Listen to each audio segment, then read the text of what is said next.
આપ તમામ દર્શક મિત્રોને રથયાત્રાની ખૂબ ખૂબ શુભકામના। રથયાત્રા હવે ધીમે ધીમે પોતાના રૂટ પર આગળ વધી રહી છે। ભક્તોનો જમાવડો છે અને ભક્તો દર્શન કરીને ધન્યતા અનુભવી રહ્યા છે। જેટલા પણ અખાડા છે, સાથે સાથે જેટલા ટેબ્લોઝ છે, જેમાં અલગ અલગ ભારતીય સંસ્કૃતિની ઝાંખી જે આકર્ષણનું કેન્દ્ર બની રહ્યા છે। પ્રસાદ વહેંચવામાં આવી રહ્યો છે, પ્રસાદનો પણ લાહવો તમામ અહીંયા ભક્તો લઈ રહ્યા છે। કૃષ્ણ ભક્તિમાં મગ્ન અને લીન થયેલા આ ભક્તો ભગવાન માટે ખૂબ જ મહત્વપૂર્ણ બની જાય છે, કેમ કે કહેવાય છે કે ભગવાન તો ભાવનાનો ભૂખ્યો છે અને ભાવના જ્યારે ભક્તમાં દેખાય છે ને એટલા માટે જ ભગવાનની આ લીલા, જ્યારે ભાવનામાં તરબોળ થઈને ભગવાન ખુદ આજે રસ્તા પર ભક્તો વચ્ચે દર્શન આપવા માટે નીકળી પડ્યો છે।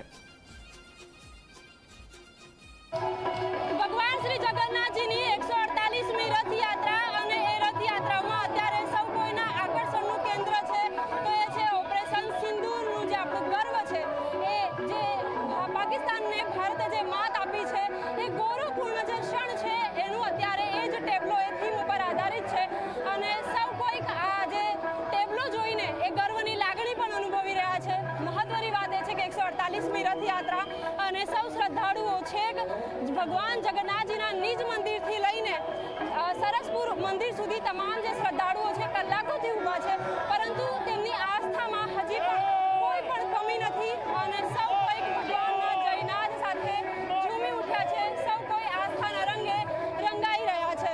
ટૂંક સમયમાં જ એએમસી ખાતે ત્રણેય ભગવાનના રથ આવશે, મહંત દિલીપ દાસજી પણ આવશે અને ત્યારબાદ તેમનું સન્માન કરવામાં આવશે અને રથ ધીમે ધીમે આગળ મોસાળ તરફ જશે।